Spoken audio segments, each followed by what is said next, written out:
The 5-year construction program is still on the drawing boards. The State Highway Department and the Legislative Committee want to get input from people like these before the final plan is completed. Right now, the plan calls for more than $1.6 billion worth of work to be done on state highways and bridges. About $782 million of that will be used on interstate construction, and another large chunk, nearly $300 million, will be used to upgrade deficient bridges.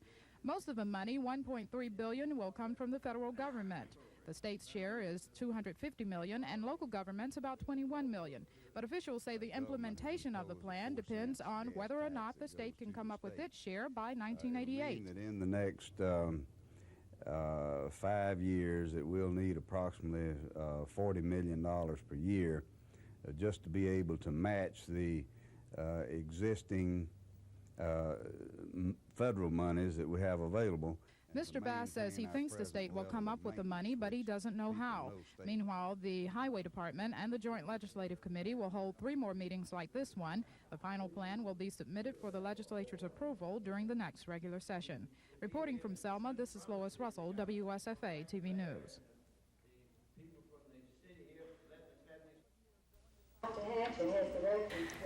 It'll take a couple of years going to class part-time, but when they finish, these men and women will have knowledge vital to their careers as nurses. This new master's degree program will enable area nurses to become more specialized and be able to take more responsibility for patient care. Our master's graduates will be prepared as clinical nurse specialists, not just administrators or educators. They will also have that preparation, but we are preparing them to actually work with patients to improve the quality of care. Surprisingly, nurses with master's degrees make no more money than nurses with bachelor's degrees. Dr. Stark says most master's students take on the extra educational burden because they realize it's worth it to patient care. Gina Gregory, WSFA TV News. 3 or 4 years ago, a graduating nurse was highly recruited and could have 3 or 4 job offers. But that's not the case today. We have experienced a shortage of nurses. Within the last 6 months, that has abated. There's not a critical shortage in urban areas. We're still seeing the shortage in the rural areas. We have analyzed the trend. It happened all over the country. In June, the good June graduates were not sought after quite as heavily as before, and we think there are a lot of factors involved, the economic situation in general. A registered nurse can make about $18,000 a year fresh out of college, but there are places for those without bachelor's degrees in hospitals. In one unit, nurses with varied levels of education can be found. There are LPNs, those with 1 year of education, associates with 2 years, BSNs with 4 years, and those with master's degrees. Each level has different competencies and levels of expectations. Gina Gregory, WSFA TV News. The dynamite ripped through the stained glass window, 2 parked cars outside. 4 little girls in Sunday school were killed. They were crushed to death under the rubble. Their memory is a sad reminder of the old Birmingham. I can't bring myself to say it's all in vain. I guess we all hope within our hearts and just pray that there's some good that will come out of it. Sometimes it takes years to see. The rebuilt 16th Street Baptist Church has seen racial tensions ease somewhat over the years. Blacks in Birmingham especially see the face of change in their first black mayor, Richard Arrington. Here last Sunday at a memorial service for the victims of that racist bomb. While the tragedy of 20 years ago is correctly viewed as the ugly side of Birmingham, a tragic and despicable act which history has recorded, it nonetheless ushered forth a new Birmingham. Chris McNair's 11-year-old daughter Denise died in that bombing of the Birmingham church 20 years ago. Earlier in 1963, another little girl, Gwen Cook, marched with Dr. Martin Luther King in a demonstration where they were met with dogs and police fire hoses. And about the same time, Bill Webb was a policeman in the department led by the infamous white supremacist Bull Connor. Today, Gwen Cook is a cop, and she's married to Bill Webb. And together they embody a reformed Birmingham.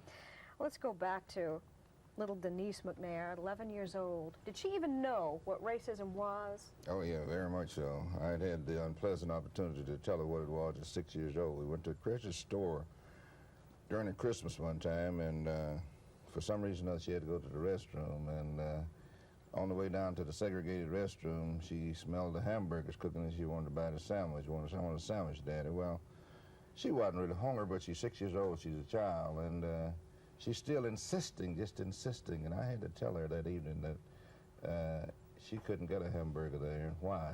And to me, that was almost as painful as... How'd you explain it? Well, I just told her that, you know, because of her color, that she couldn't get the sandwich there, and she still just didn't understand it. It was very painful, and I don't know if it was any more painful to tell her that than seeing the stone mashed in her head that Sunday morning. Both incidents were very painful. Denise would have been 32 now. How might Birmingham have changed in those 20 years? Birmingham has made a lot of changes, but I think it's unfair to just say Birmingham. You see, what happened in Birmingham, but it could have happened at that time anywhere in this nation, see? And that's the thing that usually we don't perceive as having been possible. And in fact, that had a lot to do with my not leaving Birmingham at that period of time, because I realized that it could happen anywhere in this nation. The nation itself needed to have been purged. Now, like we talked 20 years later here about Birmingham maybe having purged itself somewhat. The nation finds itself in the same kind of situation. Gwen, you were 14 years old then, the age of 3 of the little girls who were killed at the 16th Street Baptist Church. At 14, you knew about racism. In fact, at 14, you'd already been in jail for marching with Dr. Martin Luther King. How bad was Birmingham for a little girl of color in Birmingham then? Well, to me, Birmingham was extremely bad. As Chris stated, we were experiencing at that time a great deal of racial tension. You were not allowed to go in a lot of places. And when Dr. King came through and with his teachings, telling us what we needed to do to make some changes in Birmingham, I really didn't fully understand at that time what I was doing, but I knew that it had to be done. And the youth would play a very vital part in making a lot of changes in Birmingham. Bill, you were a young man, you were a cop, you were a member of Bull Connor's force. That's right. Whose side were you on then? That would be a hard question to answer.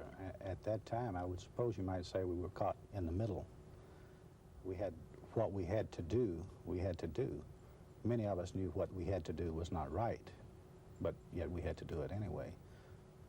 You don't regret it, and yet you don't justify it. Yes, there's some yes. regret, and there's really no justification to it. How is it possible in 1983 that you and Gwen can be married in Birmingham? In 1983 or any other year, it's possible if you really love someone. But you have been quoted as saying that it would have been a death sentence had you tried it in 1963. In 1963, it would have been a death sentence for either one. It's no cream puff now. Could you live in a predominantly white neighborhood? I think we could now. Of course, then we could have not lived in either neighborhood peacefully. Chris, you now are the father of 2 other daughters born subsequent to Denise's death, and you have chosen to raise them in Birmingham. Is that testimony to your faith in the city? It's testimony to my faith in the city. It's also my testimony to faith in people and understanding the general makeup of people, and most recently there. I don't have any indication as to what possibly could be the evidence which Mr. Watkins so preciously guards. And I just don't know what it is. But there's one thing for sure, there's grand jury's responsibility to obtain that evidence, and the grand jury and the state of Alabama has done everything legally within its power to get the information which he says he has, and will continue until the matter is finally resolved in the courts, and I don't have any idea how long that will be.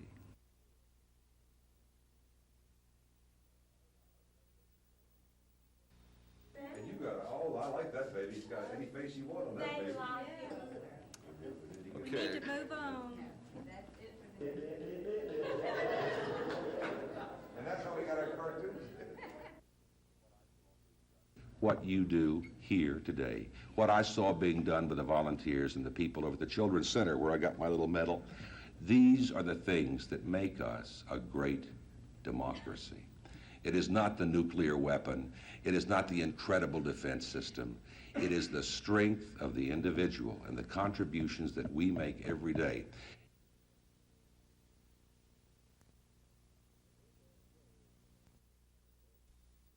Their defense really is their, they're talk about their pride and joy, and they talk about it much like we do in terms of establishing defense. They're one of the better defensive teams in the country. They rely heavily on their front seven, and with good reason. They're big, they're huge across the front, and very, very agile. They're excellent defense. This could be as good a defensive team as we'll see all year.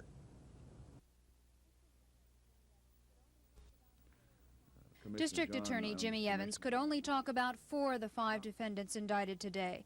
All 4 were charged with the attempted murder of police officer Les Brown. They are 49-year-old Rory Lee Taylor and 51-year-old Elbert Taylor of Warren, Ohio, 47-year-old Willie James Taylor Sr., and 28-year-old Larry Gene Hill of Pontiac, Michigan. The rest of the charges include kidnapping, assault, and robbery. But the grand jury says allegations that these men were beaten by police will have to wait until City Councilman Donald Watkins fully testifies. It's obvious that if Councilman Watkins has information, and he says he has, I think it's obvious that any investigation the grand jury would do would be incomplete without it. And I think they're in a holding situation. They've been here. It's been litigated for 2 months. It's still in the lap of the Supreme Court. Nobody knows when the Supreme Court is going to rule. The grand jury says it can only wait until October 3rd. After that, any unfinished business on the Todd Road case may have to go to a new grand jury. Susan Silvernail, WSFA TV News. State financial officials are counting the days until the fiscal year ends on September 30th. They're also counting the money, hoping to have just enough to pay all the bills. For the past few months, the Finance Department has been keeping tabs on how state agencies spend money, and last week, agencies operating out of the general fund were notified by letter how much money they have left and how much of that is obligated to employee salaries and benefits. State Finance Director Henry Stegall says he's asking state agencies to be careful with spending for the next 2 weeks. And to spend only those monies that are necessary for their essential operations, and to refrain from encumbering any funds prior to September 30th that are not absolutely necessary, in the hope that this would cause a reversion of funds into the general fund prior to September 30th. The finance director says even though money is tight in the general fund, state employees should receive their paychecks as usual. Finance Director Stegall says should the unthinkable happen and the state end the fiscal year without the money to pay its bills, then an indelible mark will be left upon the state's financial reputation. Dennis Latham, WSFA TV News at the Capitol. Question: if we were invited to take part in the United States Commission on Civil Rights, and I will be there. They do ask if we might ask directly. I guess the question. Or does anybody have any comment along that line? How long have you and Bob known that you're going to be doing this? And what they're actually trying to do. I feel that we can be of more help to answer questions than to go in and give them any relationships. I would share that with them. Anybody else have a question along that? What our preliminary discussions on the document that we've been working on, the one with that. Alabama State is looking desperately for a win, and their best chance so far this season could come this Saturday night in Mobile when the Hornets take on Alcorn State in the Gulf Coast Classic. Coach George James was encouraged by the play of his Hornets last Saturday, despite a 14-7 loss to Southern University and an 0-2 record. James says his team is getting better. Well, I was real pleased with the whole entire team effort last week. I think our defense played well, but we still have some problems we got to iron out on the defensive team. And I'm real pleased with the progress their offense is making. I think if we can improve it week to week, like we did last week, would be all right. Alcorn was beaten their only timeout, 28-0 at Grambling. That gives James hope that his Hornets can win on Saturday. He looks at this Gulf Coast Classic as a crucial test for his young team. This is a very important game for us. You know, we up 0-2, and we got to get in the winning column, keep our confidence and keep our progress moving. And I think we got a good shot at it this weekend because we been working hard, and we think we are improving, and the players think they're getting beat Alcorn. You know. Mobile's Ladd Stadium is the site for Saturday night's Gulf Coast Classic. The Hornets hope to avenge a 21-6 loss to Alcorn last year. Kickoff is 7:30. Rick Pons, WSFA TV Sports. 3D, hut.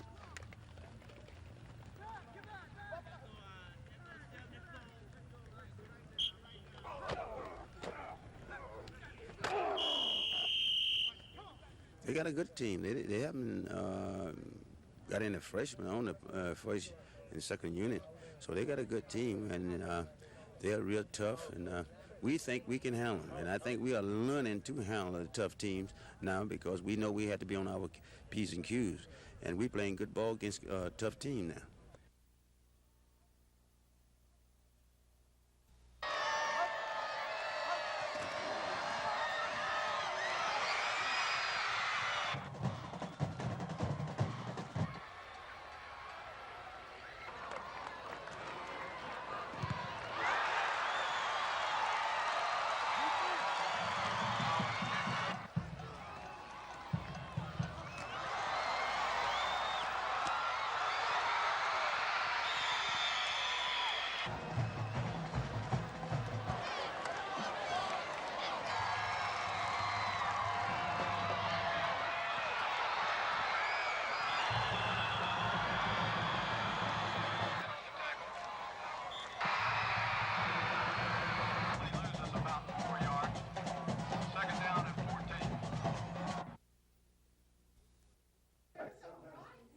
The day began for Willard with a trip to the Children's Center in Montgomery, where he met with some of the special students who attend classes there.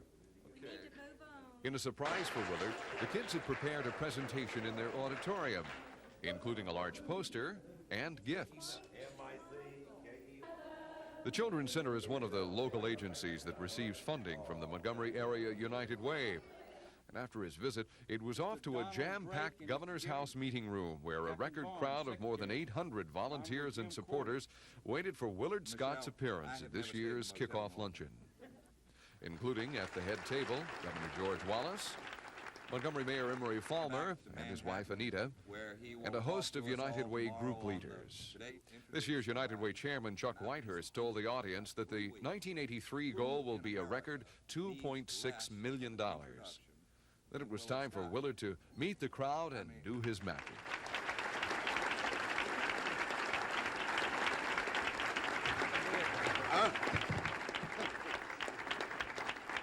Governor, it's a pleasure to sit next to you. And Your Honor, what a gentleman. I mean, two politicians and a weatherman.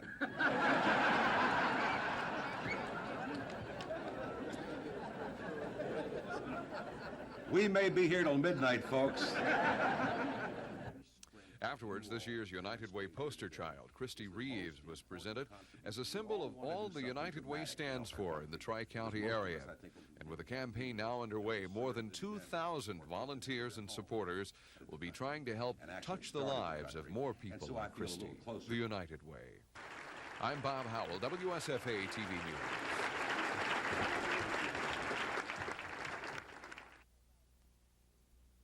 Tuesday about things that come up before you, but it's another thing to take a look at what the community needs and address those needs. Our youth need changes, and in the program and in the efforts to make the changes in District 5.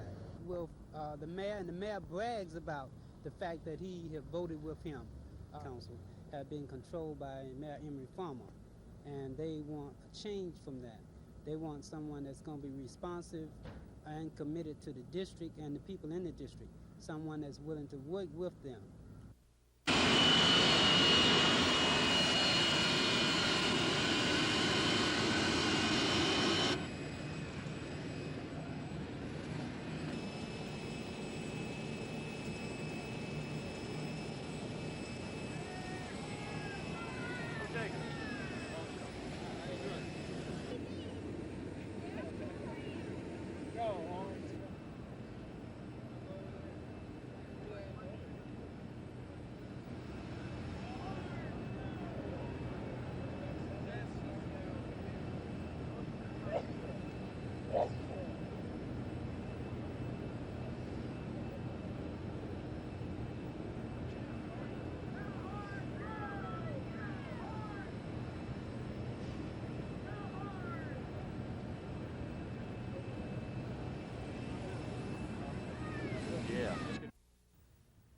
Before taking off from the state hangar this morning, Commissioner Smith said what he said many times in the past few months, that the prison system is in bad financial trouble because of a steadily growing inmate population.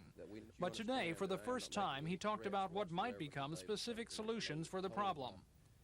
What we're calling for, and this is just the kickoff campaign today, and working up to the special session, I do have a firm commitment from the governor for a special session. We do not have the exact date for the session yet. But what we're calling for is a 1% sales tax earmarked for the Department of Corrections across the board. Mr. Smith says other alternatives include changes in many criminal laws, putting a limit on the number of inmates that can be accepted by the prisons, and wide expansion of programs that get inmates out of the prisons early.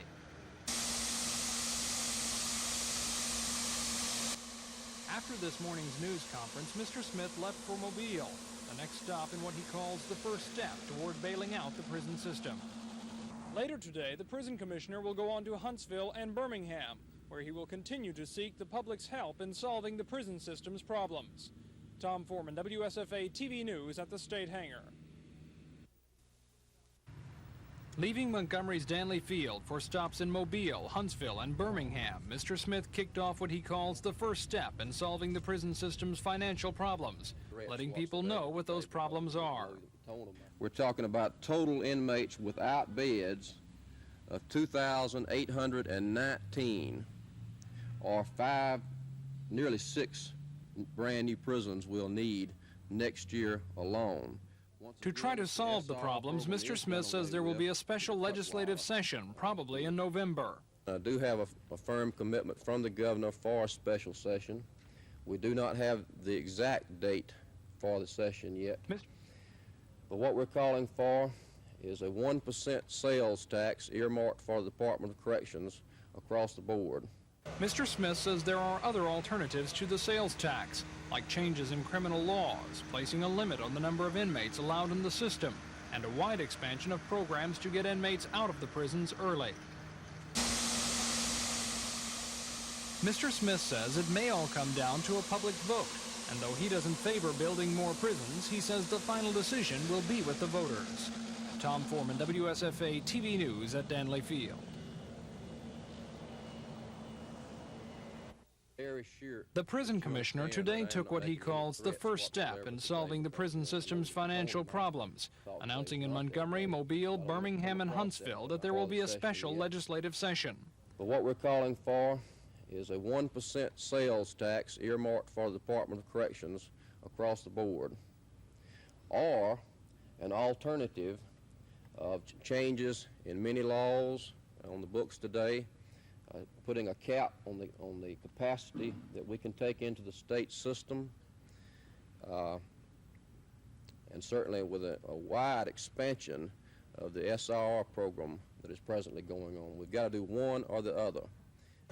Though the commissioner has talked about the system's financial troubles many times in the past few months, this is the first time he's talked about specific solutions to the problems.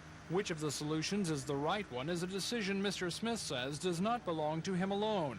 He says it could all come down to a referendum where voters will have to decide if they want to pay up to keep the prisoners locked up.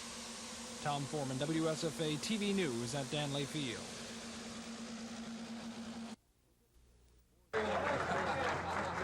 The get-together was more than a birthday celebration. It was General Cleveland's way of thanking state and local leaders for their support during the years. Montgomery Mayor Emery Fulmer calls it a pleasant affair between the military and the community. While it was a time to reflect on the past history of the Air Force, these community leaders also had a chance to see what's on the drawing board for the next 36 years.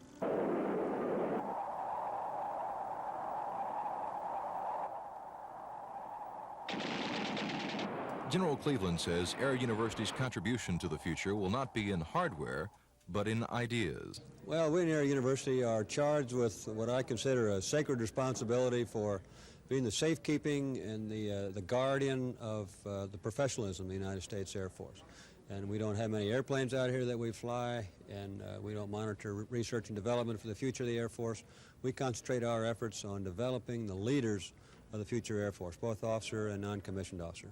General Cleveland says Air University will be a leader in the future with an educational center that will not only develop concepts and goals for the Air Force, but will test new warfighting tactics in a modern wargaming facility that's already under construction. Don Phelps on the Military Beat. The celebration of the 36th anniversary of the Air Force was a mixture of history and hope for the future. Students of the Air Command and Staff College paid tribute to a pioneer Air Force pilot, Brigadier General Robert Knapp. General Knapp, who flew in World War I and II, says he was a believer in General Billy Mitchell and his concepts of air power. We're all in favor of General Mitchell's belief that the Air Force at one time should be large enough to lead the armies in war, and I thought so at the time. I think so now. General Knapp made history in Montgomery when he became the first pilot to carry mail by air from the city to New Orleans. Monsieur René Levesque is another person that is part of the flying heritage of Montgomery. He was one of the French pilots trained in the city during World War II. But Monsieur Levesque's stay didn't end when his pilot training did. Since I'd learned how to speak English well enough to shift around and to understand the instruction without too much problem, they just sent me back. They just drafted me into the training command, and I came back to teach flying at Gunter Field. The birthday celebration was more than a look to the past. It was a look to the future as well. It was an opportunity for Commander of Air University, Lieutenant General Charles Cleveland, and Commandant of the Air Command and Staff College, Brigadier General Richard Ingram, to formally welcome the new students of ACSC, the men and women who are charged with continuing the proud heritage of the Air Force. Don Phelps on the Military Beat.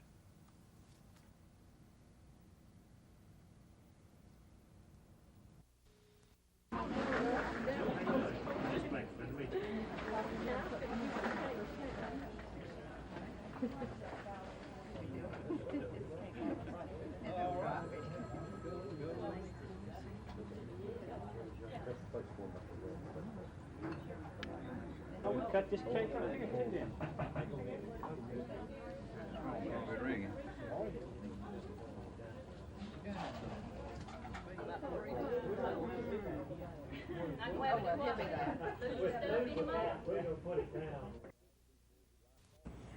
So I've tried to pick people who I thought were the best and the brightest and who was obviously going to be slated for higher command.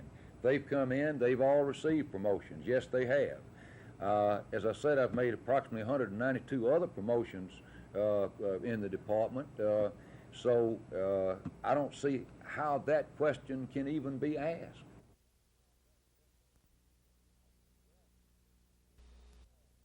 I would welcome with open arms a written test that the Justice Department would pass muster. We've been trying for 7 years to get them to agree to a test.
Texas flew into Montgomery's Danley Field this morning, ready to embark on their 83 season.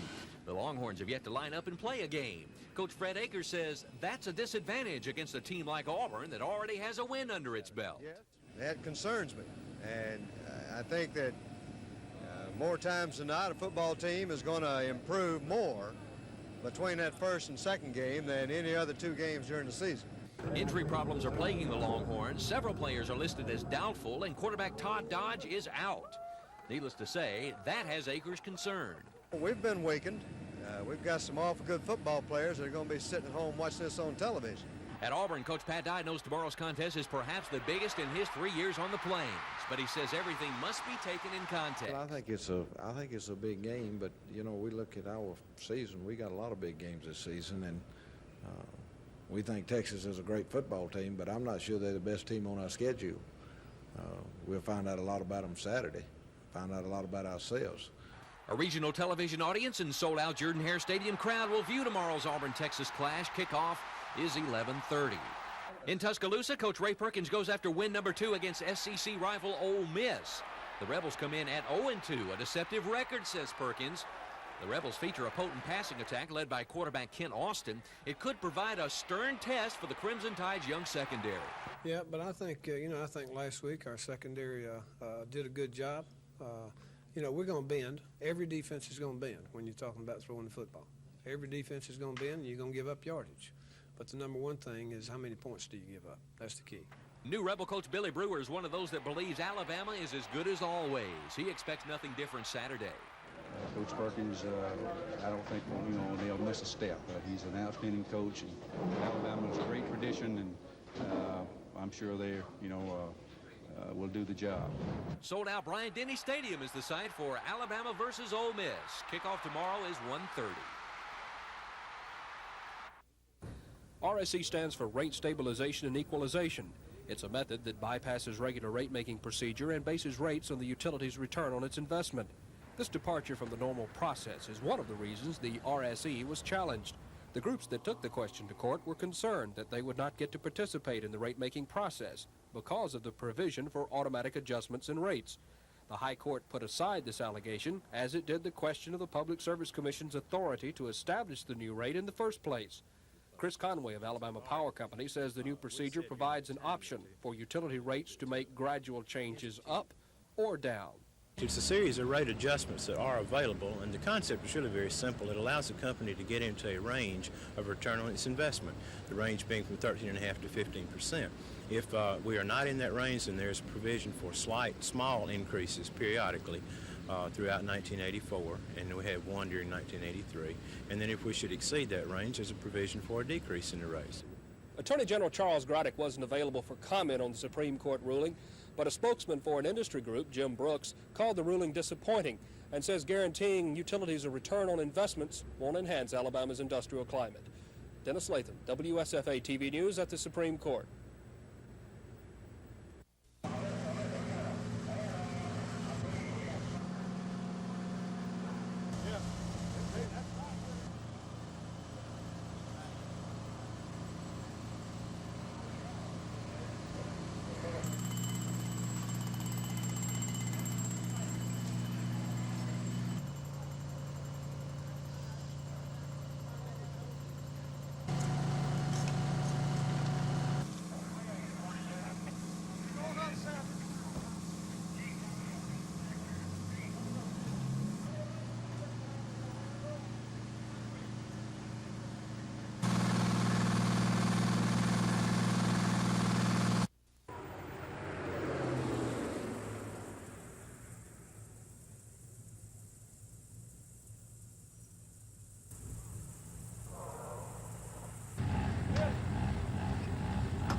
Thank you. If the Civil War were fought here today, the South would definitely win. Confederates greatly outnumber their Yankee counterparts. Alabama alone has 8 Confederate infantry units and 3 Confederate cavalry units, compared with 2 Union squads in the whole state. The men and women across the South who relive the Civil War travel to about 8 reenactments a year. This is Fort Toulouse's 2nd reenactment, and it is sponsored by the Montgomery-based 15th Alabama Infantry. People can learn just so much by reading about history, and when you have the chance to relive history, it gives you an appreciation of what our forefathers went through that you just can't get from reading. It gives you the actual experience and the actual feelings that they felt, and that is very much enriching, especially for me. When you put the clothes on, the attitude of the times goes with them. It's a role you assume, but it's one that's very hard to shake off on Monday mornings. The big battle will be fought here tomorrow at 1:30 and should last an hour. Real bullets, of course, will not be used. Admission is 50 cents for children and $1 for adults. Lisa Walsh, WSFA TV News.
Texas began to show dominance on their second possession. They marched 84 yards. The big play, this Rob Morshell to Terry Orr pass that put the Longhorns at the Tigers' 6. 3 plays later, Morshell caps the 16-play drive, sneaking it in from the 1. 7-0 Texas, 3:20 left in the first quarter. Moments later, the Longhorns strike again. Jitter Fields will take in this Lewis Colbert punt, and watch him go. He heads right, gets a couple of blocks, and pours on the speed. Jitter Fields rambles all the way to the Auburn 23 before he's finally brought down. The Horns couldn't punch it in, though. Freshman Jeff Ward connects on his first career field goal from 37 yards out, and it's 10-0 Texas. To the second, Auburn finally mounts a drive, but it stopped when Jerry Gray makes this fine one-handed interception of a Randy Campbell pass at the Texas 10. The Longhorns then strike like lightning. Rick McIver airs it long to Kevin Epps, who beats Chuck Clanton deep. David King can't make the saving tackle. It goes for an 80-yard touchdown pass, 17-0 Texas.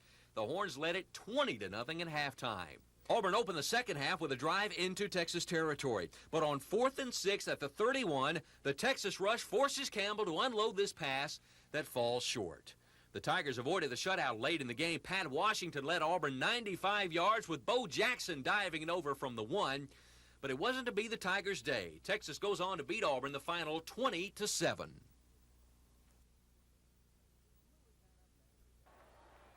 Lewis had a banner day, 13 of 15 for 230 yards passing. This completion to Joey Jones for 19 helped lead the Tide to their first touchdown.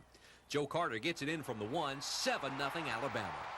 Ole Miss got close on the ensuing drive, but Ken Austin misfires here. Stan Gay is there to intercept in the end zone. The Tide defense recorded their first shutout in 3 years. Still in the first, Lewis over the middle here to his big tight end Thornton Chandler. Watch him go all the way down to the Rebel 6-yard line. It's a gain of 52. Craig Turner caps the 80-yard drive, going over from the 1, and still in the first quarter, 14-0 Alabama. Lewis to the air again, this time early in the second, and it's freshman Eric Richardson for a gain of 51 down to the Ole Miss 18. Lewis gets the touchdown from 20 as he connects here with Joe Carter out of the backfield. 13:52 left in the second, 21-0 Bama. Still in the first half, Lewis back to throw at the Ole Miss 5. He'll scramble left and then ramble in for the score. The route was on. Bama goes on to thump Ole Miss 40-0, and they improve to 2-0 on the year.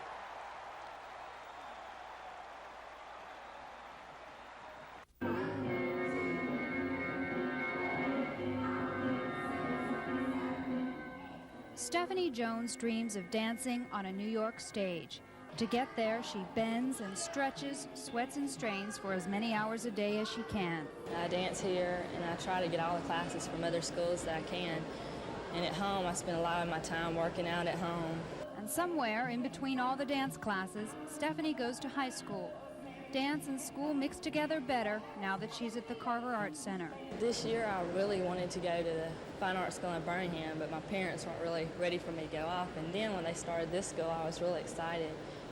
It's like, sort of like fame, you know, you want to be a star in a school. There are 99 other students at the Arts Center with dreams as big as Stephanie's. They might be auditioning for a part in a play, fixing their eyes on a television camera, or picking up the guitar for the first time. Well, I've always wanted to sing and play, and this is my chance, you know, learn how to play the guitar and sing some songs. Whatever the area of study, it seems the first lesson at Carver Arts is about the meaning of hard work. We work about 2 hours a day in here together. It's not a matter of just coming in here and taking a class. No, their spirits have to be here, their minds have to be here as well as their bodies. So it's a lot of discipline, and it's very difficult work. It's demanding. The students in this arts program are drawn from all over the city. They get the same academic work found in all Montgomery public high schools, but the kind of arts training that is now available at Carver alone.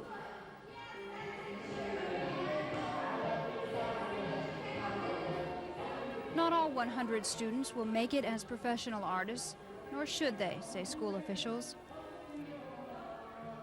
I'm not saying we can all be professional guitar players by any means, but what I am giving them is the opportunity to take the chance. We're giving them a chance to see this, to take it somewhere, to see a culmination point, a performance point, to get really good at it, to do their best, and then you never know. Within that group that might not have ever had the chance to dance, you may find a hidden talent, somebody who's going to go out there and do something with it and spread it to other people. It's a real joy. This is the biggest thing. I've been waiting all summer to come here. And I think it's going to be great. I like it.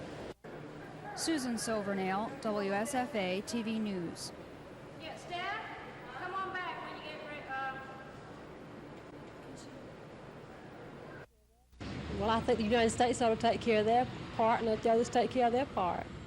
I don't think it's fair for our boys to die over there. I'm very apprehensive about them being over there because they're being killed and shot at and things like that. But in the meantime, I don't know whether it'd be the best thing to bring them home or not. I don't know, it might show a sign of weakness if we did that. We have to help the weaker nations if we're going to have world peace. I agree with them being there. I'm not sure they shouldn't do a little more than they're doing to maintain their position. But yes, I definitely believe that. I'm not in favor of their being there, no. Why? I just think we should not get involved. I just believe that if we're going to fight the damn thing, go ahead and fight it. I mean, I think that's the opinion of most people. Like I said, I don't think we need another Vietnam. I mean, that's not proving anything to anybody, except the cost of, to the United States and the lives that are lost. If they're going to fight the war, go over and tell the guys that's the way we're going to do it. If they don't like it, let's settle down and get to it. I don't think we're going to help them over there, and I think it'd be better for us to get out of there and get back over here. But there's too much going on all over the country, so then they'll tell them what'll be going on 6 months, 12 months from now. I would say that we need to keep them there a while longer, and I wouldn't see increasing them. But of course, if they go to keep getting them killed, I would say we'd ought to think about pulling them out. Being in Lebanon and being in a war is kind of like being pregnant. You either are or you aren't. And if you're going to go, let's go get it over with. It's a little ridiculous to send 2 or 3 men over there to fight a war to defend the country. And when you got all these people over here, I'm a veteran myself, and it's kind of like being in Vietnam. It's a little ridiculous. How are you going to fight a war if you can't fight a war? I don't understand the reasoning or the rationale of President Reagan and a few men over there to defend a whole country who doesn't even want us there. Or why we are there as advisors when these people have been surviving all their life. There's been one constant battle, one constant war, one right after the other. Why are we involved in this? To me, it is totally ridiculous. I think it's a good idea for them to be there because they're the only thing seems like it's keeping the Syrians from really overrunning the Lebanese. And my girlfriend's partially Lebanese, so I have a little interest in it. I'd hate to see us get another war, but as long as it's keeping from a full-scale war starting, well, I think it's a good idea.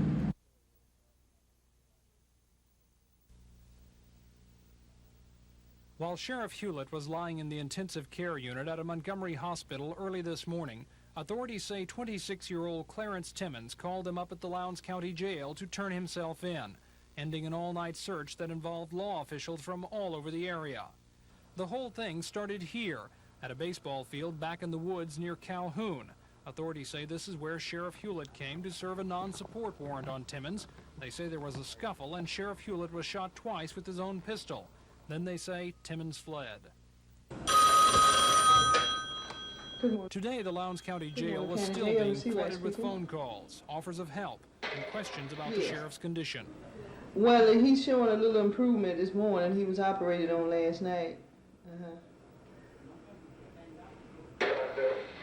Okay, and you're from where?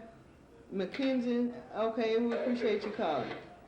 For now, authorities say Timmons is being held here at the Dallas County Jail near Selma. He is charged with assault in the first degree. Tomorrow, they say he will be arraigned in Lowndes County. Tom Foreman, WSFA TV News near Selma. The 187's high marks on the inspection comes in the wake of a new mission change for the unit. Up until this year, the 187th has been a reconnaissance unit, but now it's a full-fledged fighter unit. A flight instructor with the Danley Field Group, Major Steve Reynolds, says the transition to the new fighter mission has been very smooth.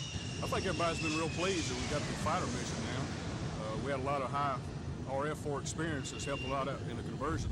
It's been very helpful to us. We've had quite a few crews go to Kansas for training, and we're upgrading a lot of them locally.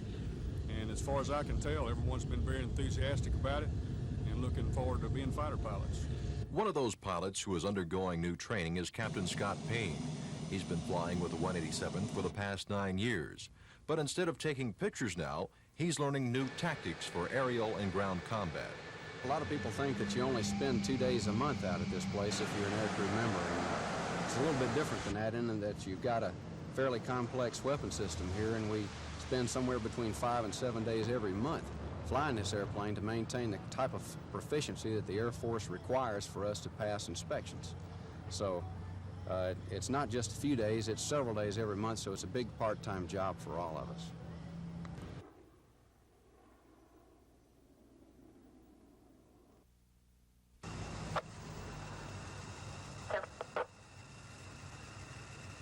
Down there on that pillar, and then he just jumped off.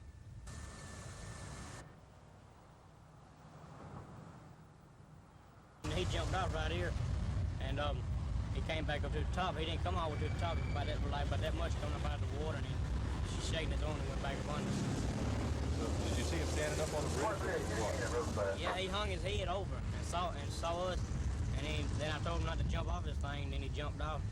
That's all I know about it. Told him better not be jumping.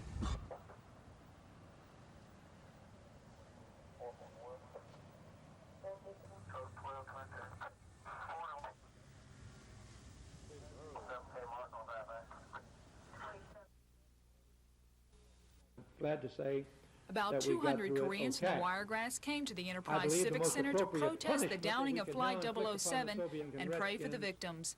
They wore and carried Korean flags and signs to show their support for their homeland and their horror at the atrocity. Senator Jeremiah Denton said the Russians knew the plane was a commercial jetliner and not on a spy mission. He said the Russian leaders are a godless people. We permit them to fly over our carriers in international waters and even in American waters. And we again simply escort them out because we place humanity above insane defense. They didn't do that. Park Jang-o read a message from the President of the Republic of Korea condemning the Soviet action.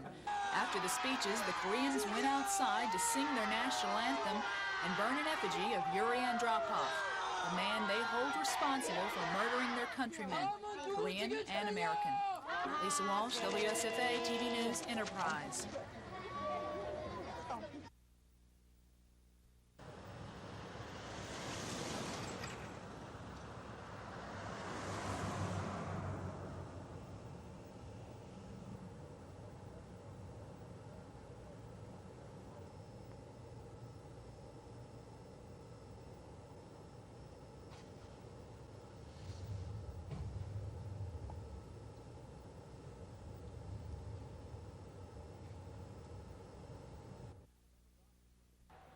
Alabama's offense was in high gear in yesterday's 40-0 rout of the Rebels. Walter Lewis set a new score record, connecting on 87% of his passes. This 52-yard gainer to tight end Thornton Chandler set up Bama's second score. Craig Turner took it in from a yard out to make it 14-0. The defense fired its first shutout since 1980. The Polton Ole Miss attack was stymied all day. Stan Gay gets one of 5 interceptions here, keeping the Rebels out of the end zone. This one was long decided before halftime. It's the first SEC win of the year for Alabama, and the Crimson Tide now prepares for Vanderbilt next Saturday in Nashville. Auburn had a disastrous first half against Texas. The Horns scored all their points in the first 30 minutes and made it stand. Mixing the pass and run, Texas capped an 84-yard drive on their second possession. Rob Morshell sneaking it in from the 1 to make it 7-0. Special teams play helped set up the next tally. Jitter Fields gathers in this Auburn punt at his own 11, and off he goes. Fields pours on the speed, and before he's brought down, he's deep in Tiger territory at the 22. That led to a Texas field goal.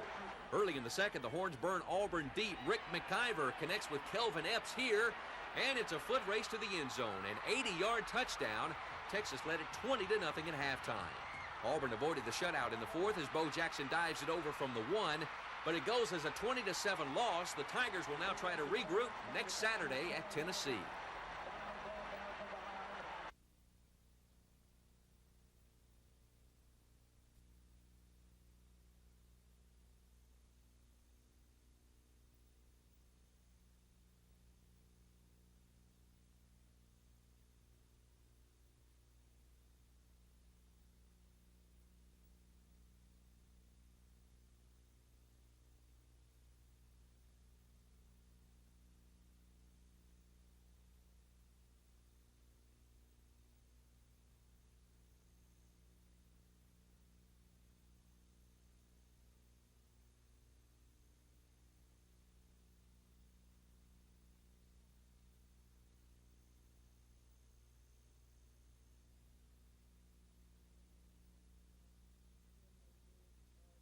Preliminary hearings in March of 1983.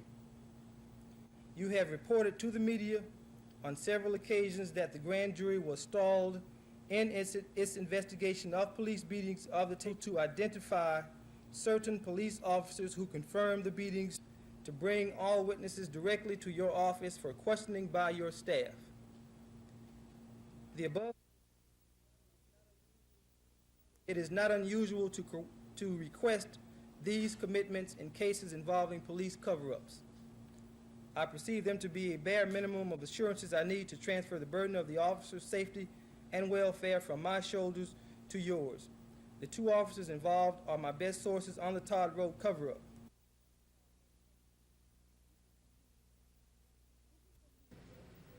This is the meat of Councilman Watkins' offer to the district attorney: guaranteed protection in exchange for names.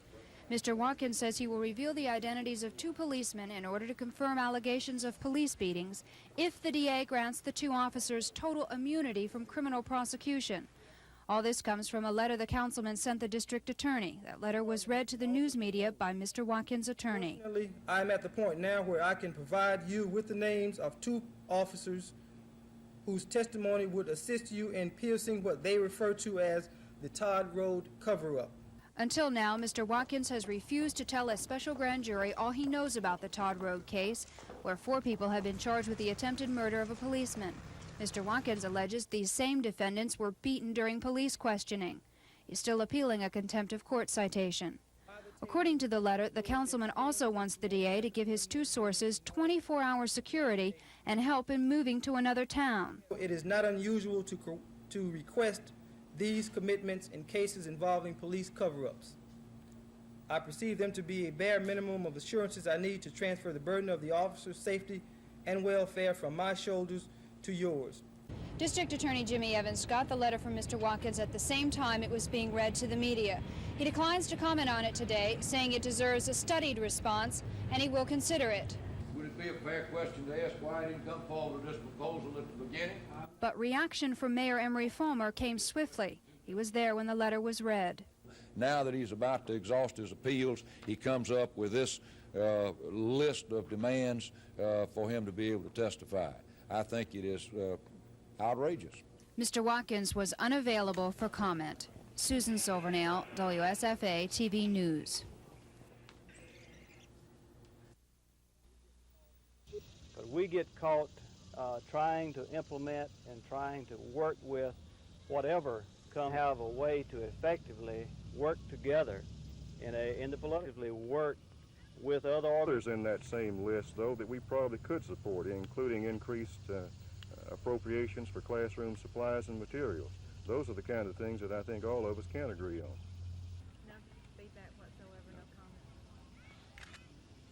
comment. I'm only expressing my own personal view as a board member. Let me say at this point that the creation of KidPAC is not motivated necessarily by any negative feeling. I think all of us agree that for years the voice of children has not been represented as vigorously as the voice of other people connected with education, and I say that in a blanket manner, which None of the trustees I called today wanted to talk about the situation at Alabama State. None would confirm nor deny that during a closed-door meeting last weekend, the board voted unanimously to ask Dr. Randolph to resign.